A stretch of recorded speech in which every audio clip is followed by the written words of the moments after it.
Welcome back, ladies and gentlemen, in Motor City Rocker Nation. 'Tis I, your host, Corben Simons, always joined by the hardest working man in the world, on Earth, in the galaxy, in the Milky Way, Parker Or you can Brown. I can keep going. Stop. I can keep going. Wait, pause. Keep going.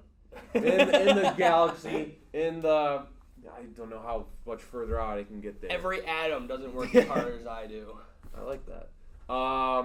So obviously, you know the drill here, ladies and gentlemen. I like to toot my own horn. That's what. Not that's last what you week. know. Not last week. You didn't want to. But yeah. So we got the recap interview. We got Scott Coash back on the show. Second time interviewee. So that'll be fun. Don't want to miss that. And of course, we'll end with the preview. Pretty big games this upcoming weekend. But let's start off with the Battle of I-94. Motor City Rockers. They were walking around, or skating around, actually, my apologies, on Sunday with the sign, the Interstate 94 sign. I-94 runs through Motor City. You guys already know that. You guys already know. I-94 runs through Motor City, as it always will.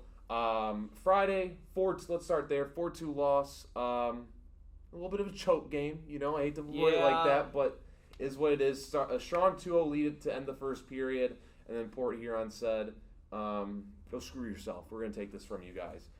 Goal scored by Jamison Milam, Roman Gaudet, and then assists from Lane King, TJ Sneath, Jonathan Giuliano, and TJ Delaney with a 32-save performance by Rico Gonzalez. I think we'll just leave it there. You know, not a pretty game, of course. I mean, pretty to start. Don't get it twisted. But not a pretty end. But is what it is in that department there. Saturday is where the switch got flipped. I was about to say flip got switched, but, you know, that's the wrong way to put it. It was a bit of a chaotic game, I will say, in my going on now 2-3 months, however you want to do the math, being here, most intense game, I will say. It was a 6-4 win for the Rockers. Rockers led after the first 3-0, led after the second 4-3, kind of, you know, I don't know if the Colonel kind of came back in that little throat there. I hate to go to the choking analogy, but that's the way it is in sports, unfortunately. And then ultimately took the game with a 6-4 win. All 3 stars of the game were led by the Rockers. Third being Avery Smith, who, new addition, had a great weekend, great introductory with the team. 1 point, that being 1 assist. Second being TJ Sneath, 3 points, 1 goal, 2 assists. And then the first, a prediction, I'm going to toot my own horn now, Parker. Lane King with 1 point, that being 1 goal, the goal I did predict. So you're welcome, Lane. Without my prediction there, who knows if it'd be there. But goals scored all around, like I said, TJ Sneath, Lane King, Tristan Wells, Mike Wynn, Scott Coash, and Declan Conway. Assists from 2 in the 2 assist department. Look at that, 1, 2. TJ Sneath, Josh Colton, Tristan Wells, Jameson Milam, Nicholas Miguel Diaz, Avery Smith, Devon Fields, and Roman Gaudet with a 22-save performance from Rico Gonzalez. Because if I'm not mistaken, Trevor Babin was out in Kalamazoo, right? Kalamazoo, yeah, he was out with the K-Wings, so he got a call up because one of the goalies up there got a call up to the AHL, came back down the next day. So we missed Babin for a night, but he came back and everybody was happy. Yeah, and you know, still got the winner or whatever because Rico knows how to hold the fort down like that, or hold the post down, as I'll say. Why not? And then Sunday, a 4-point second period marked a very strong comeback performance for the Rockers in a 5-2 win there on St. Paddy's Day. The luck of the Irish was maybe in our favor. Who knows? We'll never know. I'm just kidding. This team doesn't need luck. They have all the skill they need. 3 stars of the game, of course, were all owned by the Rockers once again. Third being Lane King, 2 points, 2 assists. Second, Avery Smith, 2 points, 1 goal, 1 assist. Just like I said, ladies and gentlemen, he came out firing with it. And then the first, TJ Delaney with a nice little, I don't mean we're not wearing hats, but hat trick. So we can, you know, do a little, you know, up in the air, you know, wave it around for TJ there. 3 scored by Delaney, 1 by Avery Smith, and then 1 by Roman Gaudet. And then assists from Lane King with 2, Pavel Spinstoff with 2, Avery Smith, Nicholas Miguel Diaz, Nick Gullo, Jonathan Giuliano, Ryan Rotundi, and Scott Coash. And then Trevor Babin was back in the net with a 33-save performance. Parker, give us your thoughts on how these games went this past week. Obviously Friday wasn't the way we all wanted it to go. Mm-hmm. I wanted to sweep the weekend. But, you know, so, you know, you got to learn from that. You got to come back. Saturday they came back, and it was a little scary at the start, but the guys got back in the rhythm of it, learned remembering, what it means to beat Port Huron. Saturday was a packed game. I loved the energy. I loved everybody coming out. Thank you guys for a great weekend. Yes, it was electric beyond belief, in my opinion. So I think Saturday went well. Tristan Wells had a phenomenal game on Saturday that not a lot of people are talking about. He did. His goal that game was absolutely nasty. Mm-hmm. Tristan and Sneath really held the fort down on offensively. So big ups to those guys. And then we talk about Sunday. Being in the Irish Green, being St. Patrick's Day, you got to feel a little lucky. You got to feel the luck of the Irish, get a little Irish jig going, and we came out on top of the Battle I-94 with a 9-7. It's either 9-7 or 9-6 record overall this season against Port Huron. So, it's great to have back-to-back seasons where we won the Battle I-94. Obviously, it's not a real championship. It's not listed in the league as an actual championship, but it's special to a upcoming team where we're kind of played as the villains in the league. Mm-hmm. So it's for the rivalry. It's a rivalry. It's like it's like it's like our Paul Bunyan. That's the best way to I'd say. That's exactly what I was thinking right there. To talk about it, the I-94 sign is our Paul Bunyan, and to have it stay home is a great feeling.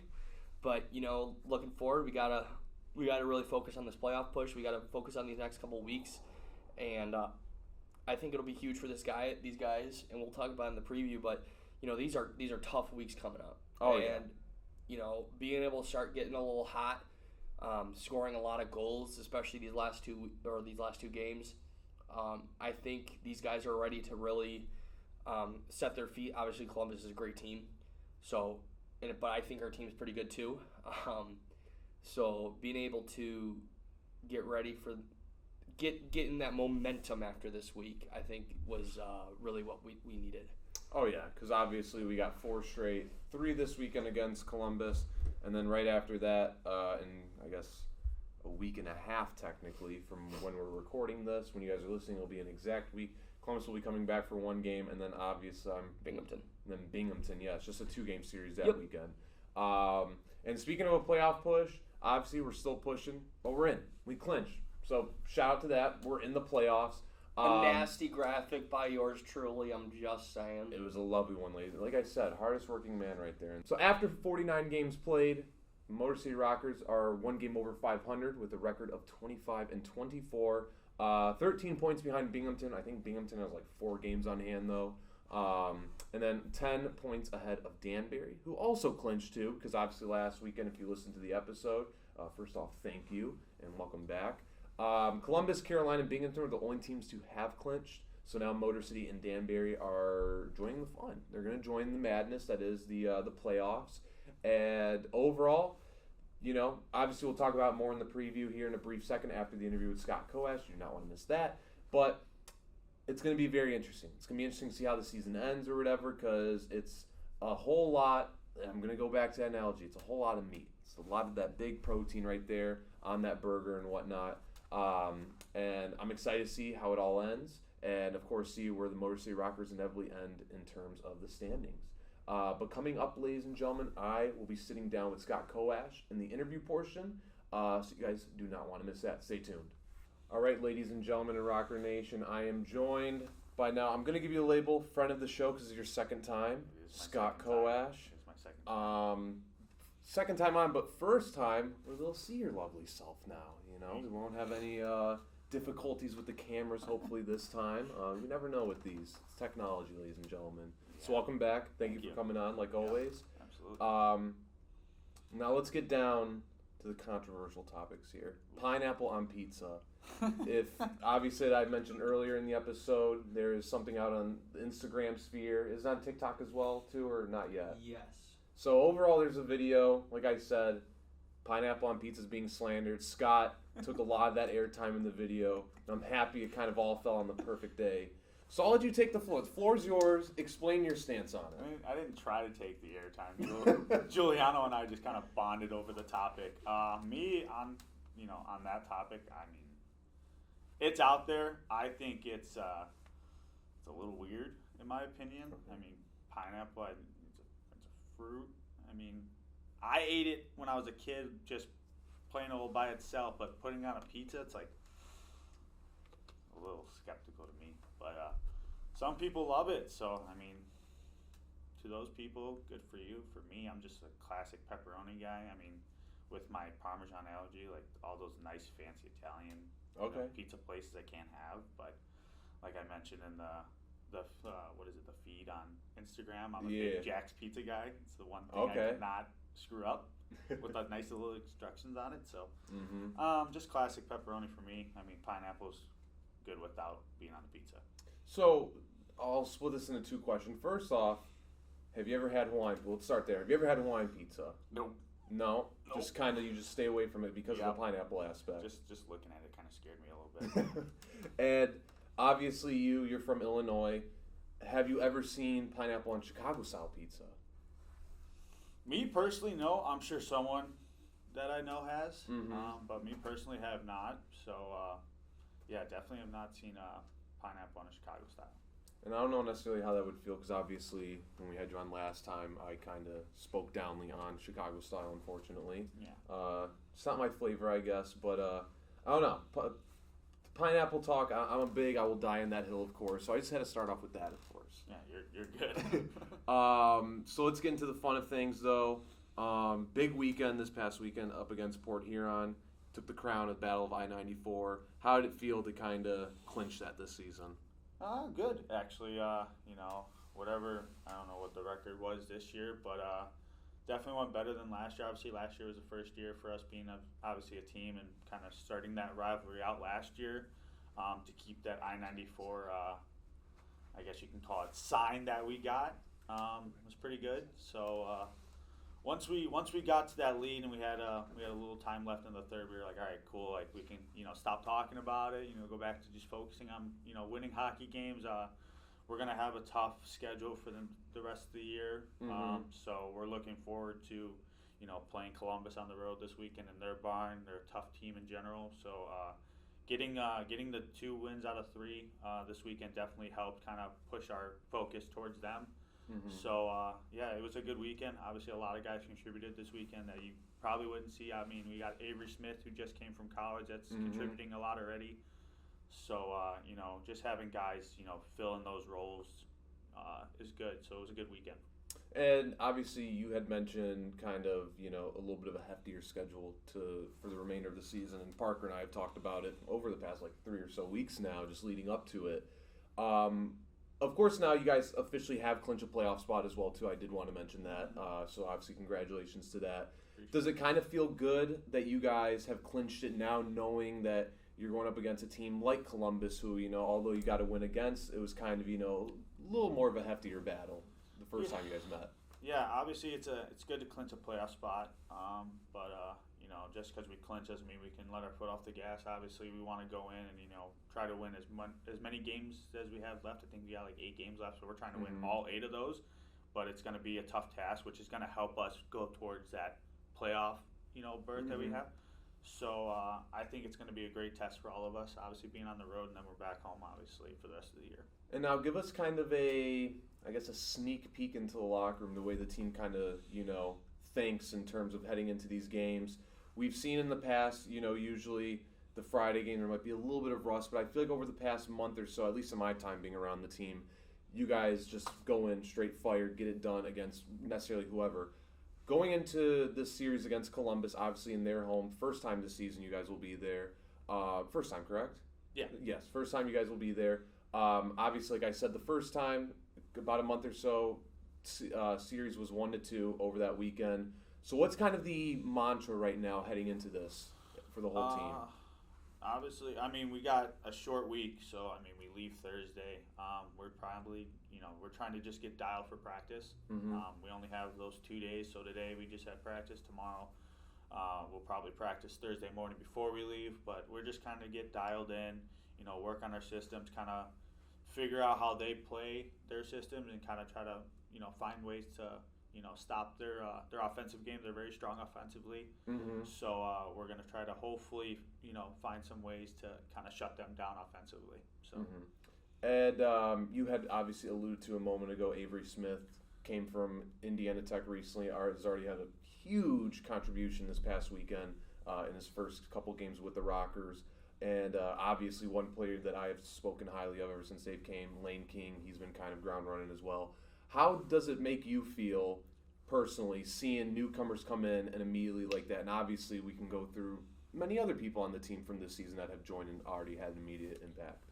It's great. Obviously, those two are a great addition to our team that we have here. So, having those two kind of come in and already set their dominance to the squad and be out there, playing the game and just how they play. They put that, that structure they have. Both kind of play a little different style, but it's something that we needed in the lineup. So obviously, bringing two guys in that can contribute like that kind of takes pressure off of everybody else, and everybody doesn't have to worry about doing too much. They can just play their game and just worry about their shifts, not worrying about much of anything else. Just it's good having guys like that around the roster. I mean, you got Lane Keene that's got great vision, and then Avery's a bigger guy, loves to hit guys, and can just find them anywhere in a scrum. So, but yeah, those two are a great addition to the team.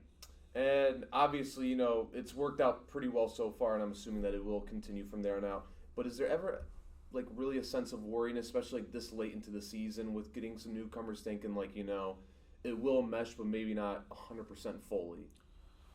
There's always that, being a little skeptical. Obviously, schools like colleges are getting done, so a lot of teams are, looking towards finding some college kids to kind of finalize the roster. I don't think they count towards roster spots, so you can bring in as many as you want. Not necessarily saying they're going to play, but I know a lot of teams, like when I was in the SP for Macon, there was guys coming up from college. As soon as they were done, they were all going, I've seen 4 or 5 college kids on each team in the SP going, and even in Fed, as soon as they're done, they're looking for guys. So like they say, at this level, no one's job secure, obviously. So once college is done, everybody's kind of gripping their sticks a little bit tighter. Like, oh man, colleges are coming out. But it's not too bad, obviously.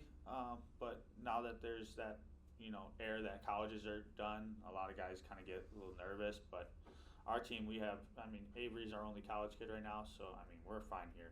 Yeah, and obviously, like we both have said, he's came down ground running because obviously this past weekend, for anybody you guys don't know at home, was his first time, and he had first couple games with the Rockers, and he had I think 3 points or something around there and all. Speaking of this past weekend's games, on Saturday you did something kind of fun. I'm pretty sure, if I'm not mistaken, it was the first time ever you were mic'd up pregame. I was, and of course, your idea for that. It was my idea. I was actually just sitting at home and saw a video on the internet, and I was like, you know what? I'm going to text Parker and be like, you know what? There's a bunch of guys. Shout out to my buddy, John Chiava. I saw a video of him. He was in Quad City, and he was mic'd up in warm-ups. And I was like, you know what, Parker? Let's have some fun with it. We'll put a mic on me in warm-ups, and only a couple guys knew. Jonathan Giuliano was one of them, and we had a little laugh about it. But it was just a little idea I had the night before, and I was like, you know what? Let's do it. So it was funny. Were you ever kind of worried about some players that maybe didn't know, kind of covering the mic when you go around them or whatever? No, actually, I was more worried about myself because obviously me being my Italian self, and shout out to my mother on this one, we have what we call foul mouth. Okay. And I said something about not having to wear a bubble, and as soon as I started talking, I'm like, Parker, you got to bleep it out here, dude. And he did. So, yeah, I can blame my mother for my foul mouth on that one. So thanks, Mom. Would you ever consider being mic'd up for a whole game? Do you think that's the next step in this? I think I've seen it. I've seen it. Maybe if we saran wrapped the microphone, maybe, did something like that. But I'd be all for it. Obviously, it'd be kind of funny to have a couple of guys, not just me, because people are gonna think I'm trying to take the spotlight, which I'm not. I'm just a funny guy. I'm just kidding. Yeah, air quote over there. But no, I think it'd be a good idea for anybody to be mic'd up. I think I'll just hearing what comes in from a hockey game, just on the bench. Obviously, in the heat of the moment, you might not like some of the language that is presented. Mhm. Obviously, we got to keep it PG. There's a bunch of kids that watch, so I think it'd just be a good idea all around. I know Columbus did it a few times. I know there was a video of Ian White.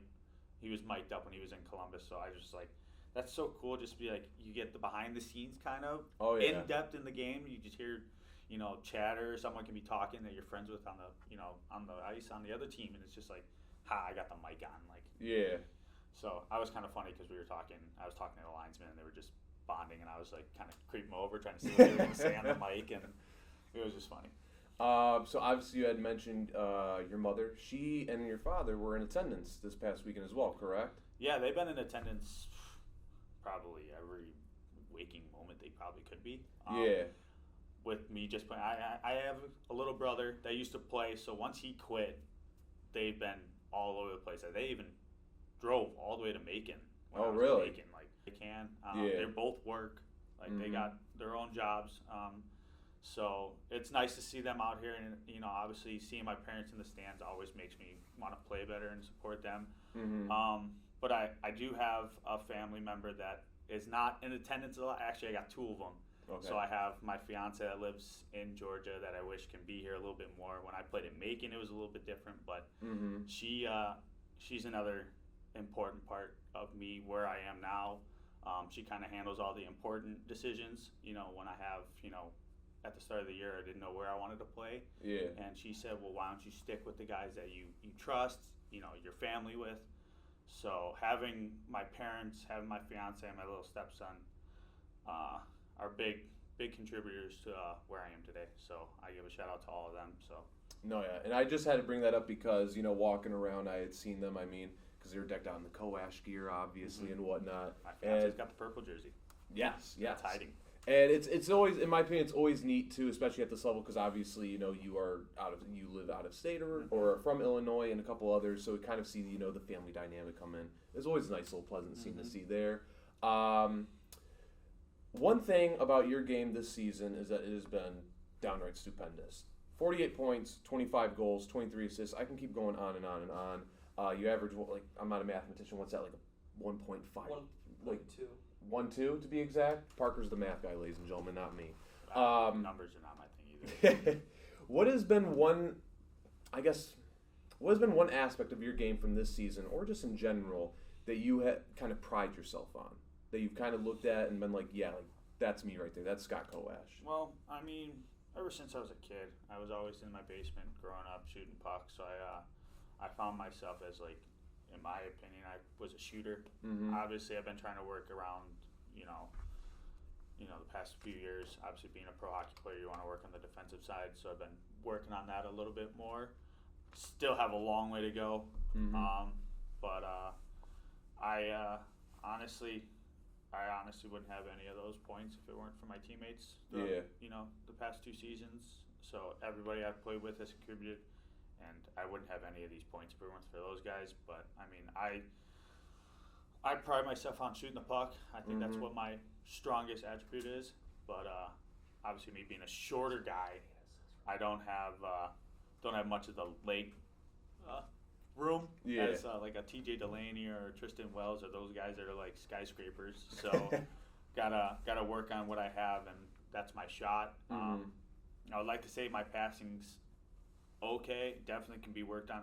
My whole game can be worked on to make it a little bit better. But being a shooter, trying to put the puck on net as much as I can. So, but no, I definitely wouldn't be anywhere if it weren't for my teammates. So shout out to those guys. And speaking of, you got it's his lone assist so far this season, but an assist from Trevor Babin.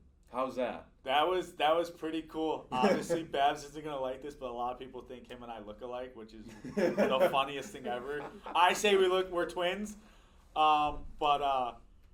yeah, no, that was great. I still have that vision. He gets it out. We're on a power play, and they dump it down. Josh Colton's standing on the far blue line. If you can see, there's behind me. I don't know if you can.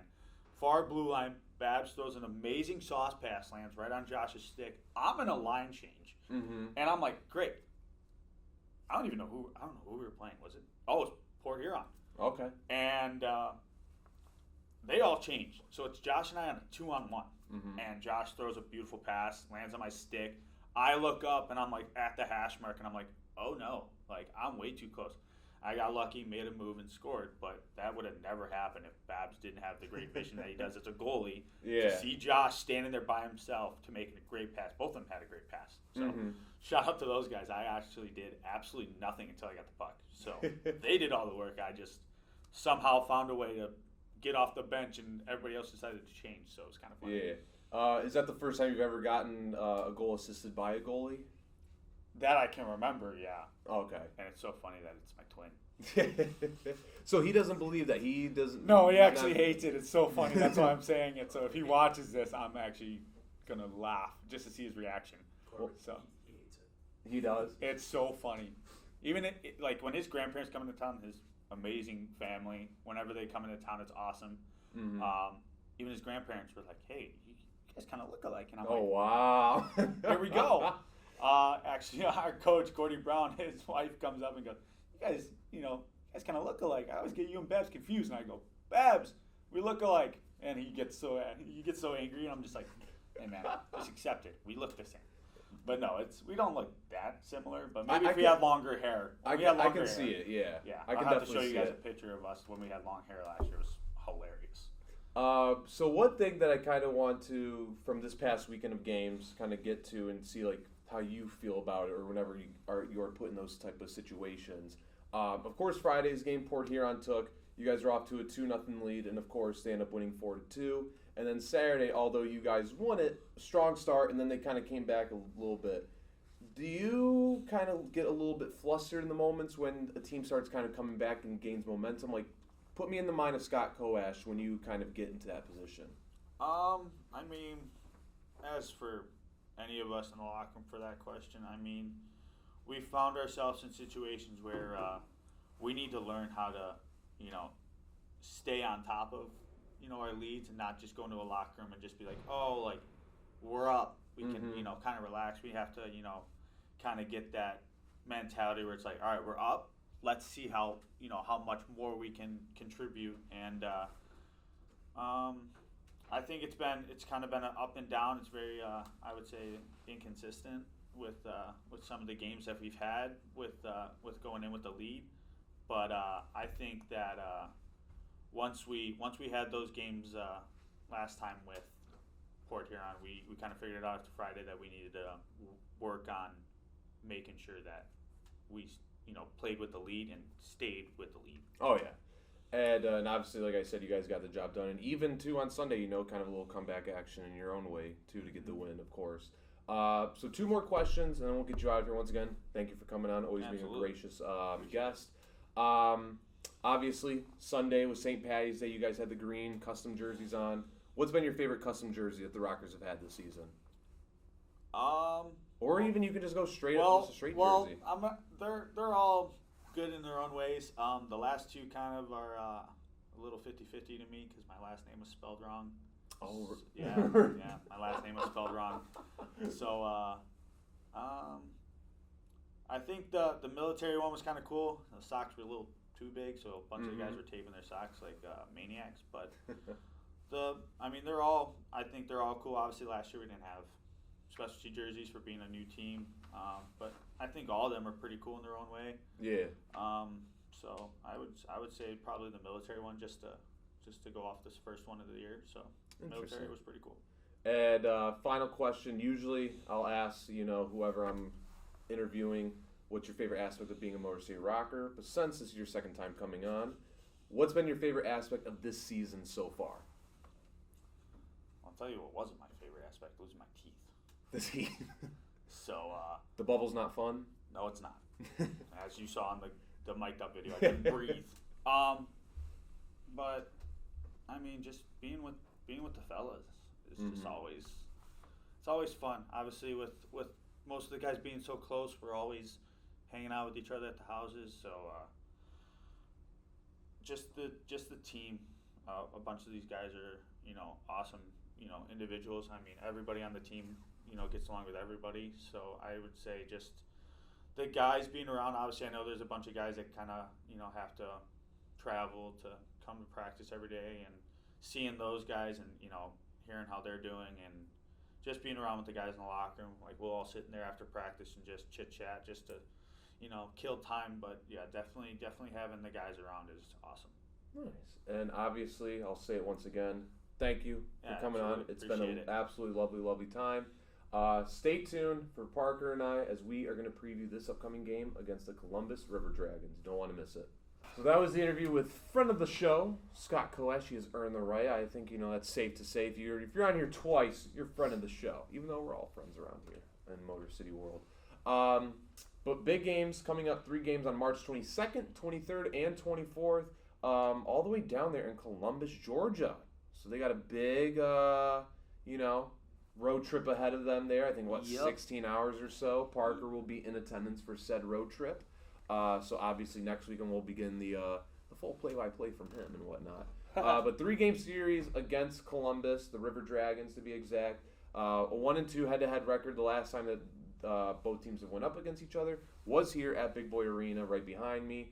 And, after that 8-0 shellacking, as I'll call it, on that Friday game from Columbus, Motor City got the win on Saturday, ending their, at the time, 16-game win streak. And then, of course, Sunday, Columbus just took care of their business or whatever.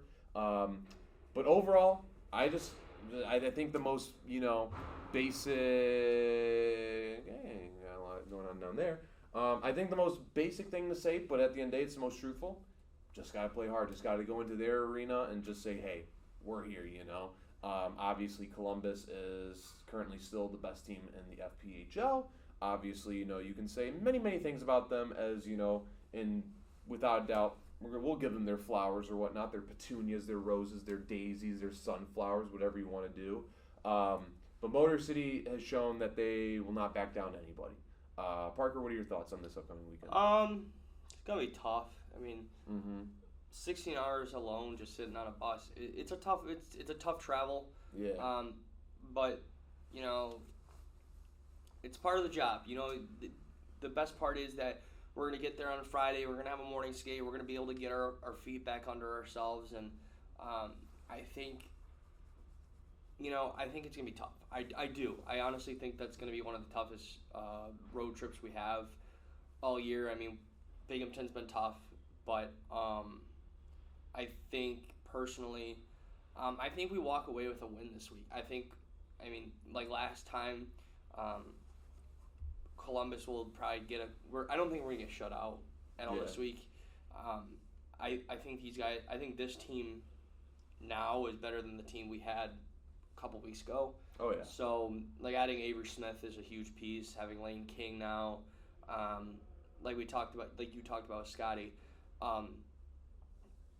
much different team than it was last week, 2 weeks ago or something like Just that. Just about, yeah. But yeah, it was 2 weeks ago. But honestly, I think these guys are ready for anything. I think that it's going to be a tough battle. We already know that. I think everybody in the locker room knows that. Gordy has said it multiple times that it's not going to be easy here on out. Obviously, we're going from there to play Columbus and Binghamton in the same week. Mm-hmm. So that's not going to be the easiest job done, but we can still beat any team. Oh, yeah. We beat Binghamton. We beat Columbus only once, but a win's still a win in my book. Exactly. We learned against Binghamton that physicality really hurts them. So if we can get in the following week and be physical against Binghamton, that will help us in the end. I don't know exactly what we need to do with Columbus, but I think being physical is the best part about our team. Anybody's ready to put their body on the line. Last week TJ Sneath got down and blocked a puck with his chest. The guys are ready to put their bodies on the line to get a win. And if that means you have to get down on a knee on the ice and block a shot from one of the hardest shots in the league, you got to do it. And is it going to hurt? Absolutely. But I think they're ready. I think, like I said, I think we walk out with at least one win this weekend. But Yeah, no, I mean, obviously we'll get into our predictions here before we head out in episode 8 of the Backstage Pass. Thank you for joining. And yeah, I'm gonna agree with it as well. I think at least one, and I don't necessarily mean that to be like pessimistic, being like, oh, like we're only gonna get one win. Because at the same time too, it's like I said, you do have to give Columbus their flowers. You know, they are the best team in the league for a reason and whatnot.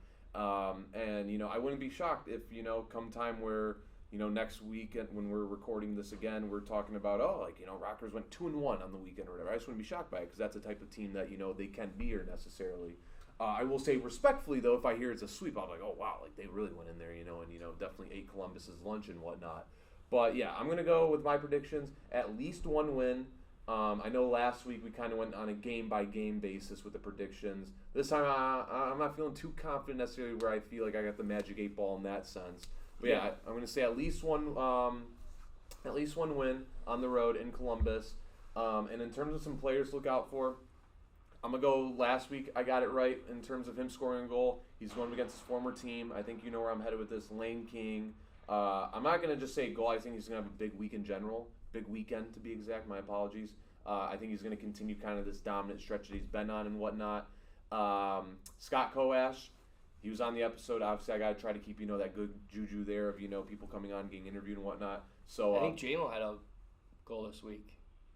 I believe so. We got to check. Let me see here. He did Friday. Friday he had one. So, yeah, so I'm going to keep that going. Scott Coash is going to get it. Get a goal or whatever. But overall, you know, my main prediction is going to be, you know, whatever the record, the weekend series record is, Rockers are going to go out and give it their all. All right. I think it's going to be that flat, that simple, because, you know, they know that it's like Scott said, although, you know, a spot within the playoffs have been clinched, they're not going to take their foot off the gas pedal just yet. They're going to keep driving all the way through until, you know, their season's done, whenever that may be. And, yeah, I think, you know, obviously, one thing about this team that I've realized in my time being here is if the last time they went up against you and it was kind of put a bad taste in their mouth, they're going to make sure that it's a good taste after this. So I think regardless, you know, there's going to be many wins to pull out from this season. I mean, from this series. I think I have a couple players. I think one I think is a player to watch. A couple I'm gonna predict like what I think is going to happen with a couple, but I think one player to watch who's had a really hot start is Avery Smith. He's had a great start. From Indiana Tech. I can't remember exactly how many goals, but I think he had like 31 goals in 51 games played this year with Indiana Tech. So he was on a tear. I mean, he already has 2 points with us this season in his first 2 games.